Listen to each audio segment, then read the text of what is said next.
All right, so here we see on the left the two different representations you can have of an ingredient. And sometimes you don't have both of them.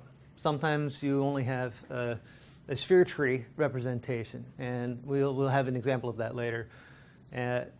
But usually when you're dealing with a protein from the protein data bank, you create a coarse mesh and also the sphere tree representation that includes the encapsulating sphere, which encloses the entire thing, and then a number of smaller spheres which cover the area, the volume of the protein generally, basically speaking. Other important things you need to have are the molarity and the localization to know where it's supposed to go. And there's a number of ways that you can edit the ingredients and build them. And we're going to talk to you today about the AutoPACK plugin, which will help us to create ingredients and recipes within AutoPACK using Blender. So the sources of these things can come from a lot of places, but the primary location you're going to be getting structures from is the PDB. That's a primary location where I get structures from. And this is a CSV to recipe is a program which I'm developing that will take a spreadsheet and a list of proteins and their concentrations and just create a recipe and all of the ingredients for you, which are pretty fast, which is nice. So hopefully that'll be available to you pretty soon. Now generally, this is how cellPACK works. For each compartment, you create a grid. Now you've heard this word grid, and it basically is just a series of points. It's a Cartesian system, X, Y, Z, and they're in a cubic orientation. So a sphere would be filled with just a cubic representation of the interior. And then you have your list of ingredients that you want to pack. It's calculated based off the molarity. So you can see the volume of this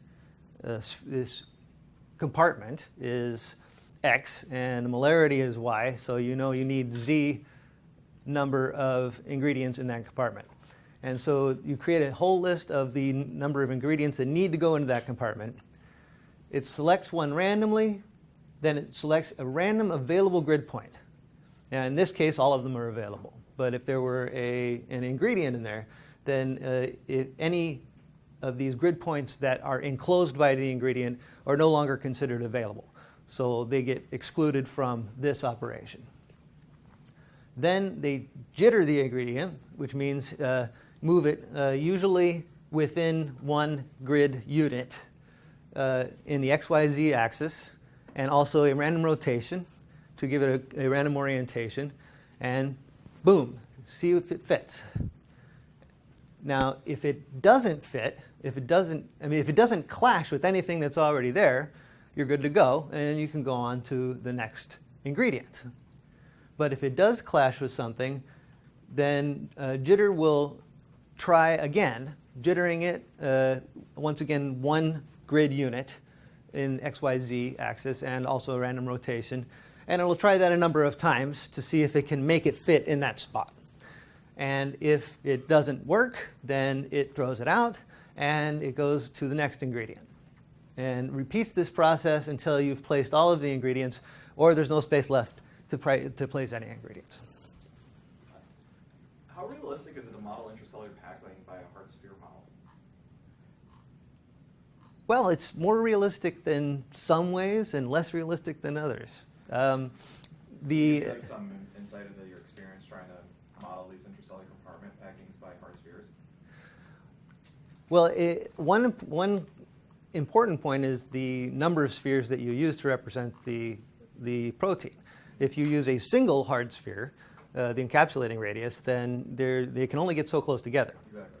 If you used a single sphere for every atom, then it would be perfectly accurate. Okay.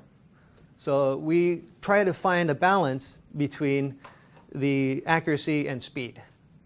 And and I've tried, believe me, with having a single sphere for every atom, it just takes forever. It's not something that's tenable. So you can have multiple spheres for, like, let's say an oblong protein, let's say like a seahorse-looking protein that kind of looks like an S. Can you have multiple different size spheres? Yeah. Oh, cool. So with the greater number of spheres increases the number of resolution. Yeah. Okay. There is also a method that packs the proteins and the ingredients based on the mesh, which is a coarse molecular surface based on the criteria that you give it. But those could be fairly accurate, and also I think probably a more realistic way of packing things, but it's slower. So if you're dealing with a fairly dilute solution, who cares? You know, use just the encapsulating radius. You're fine. If you're dealing with something really dense, then I would go for the mesh method. You do sometimes run into clashes that are created using the jitter method.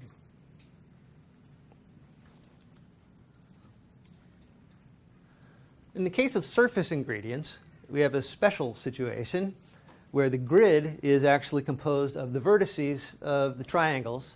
And remember, it's always got to be triangulated meshes. We can't use any quadrilateral meshes with cellPACK. And each one of the vertices becomes a grid point. The ingredient is rotated so that its principal vector is sticking out. So each ingredient has a principal vector, and there's a surface vector which comes out of each one of these points on the grid, which is normal to the surface.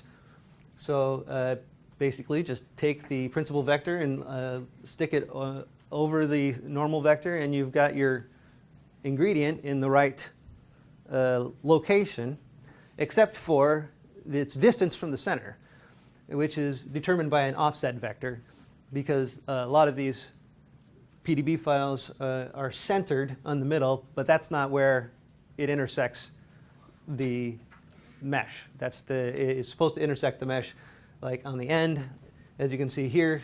So this offset vector helps to move it along that axis so that it's properly positioned on the surface.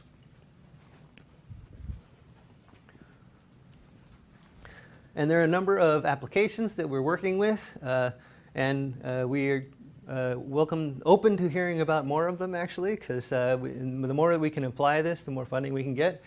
But some things that we've had some luck with so far is fluorescence, cryo-EM, and TEM simulation. So if you have a protein, or in this case, I believe this is HIV, and it's fluorescently marked, then you look at it in a fluorescence microscope and you see a pattern. How are you going to interpret that pattern? Well, you can come up with a hypothesis. Well, say maybe all of the marked things, let's say these things on the surface are in one place on the surface. Then you would see a specific pattern. And if they're spread out all over the surface, then you would see a different pattern. And you've shown that you can use cellPACK to simulate what those patterns should look like in each one of those situations, so you can compare it to your data and decide which one is more likely. Another thing which we're working on is a cryo-EM simulation, which we're going to create synthetic cryo-electron tomograms from cellPACK data and use those to train recognition algorithms that are being developed for real cryo-electron tomograms. So like machine learning application? Machine learning is I think, a very powerful tool for making that work. I'm not sure exactly to what extent it's being used right now. You're saying to train algorithms, Right. so Well, yeah, right now, basically, you have your algorithm, you look for how many ribosomes you find, you know how many ribosomes are in there. If it's right, then you say, great algorithm. If it's wrong, then you tweak something and come back. Obviously, machine learning would be a much more fast and beautiful way of doing that, but I'm not sure if anyone's actually using that right now. I think that's definitely on a lot of people's minds. And then, of course, for data integration and communication. And this is a really important part of cellPACK, which is a little bit difficult to explain to grantors, which is that you can take a number of different data sets, such as a proteomics data set, which tells you the concentrations of all of the proteins in your cell, and a cryo-EM data set, and integrate them to create a model of what the interior of this cell should look like.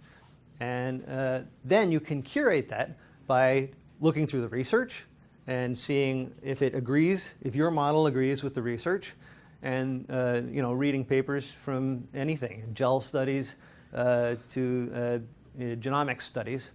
And then you create your model and bring it and show it to everybody at a meeting, and then everybody in their particular field can say, that's wrong, oh, I never thought about that before, what's that protein doing next to that protein?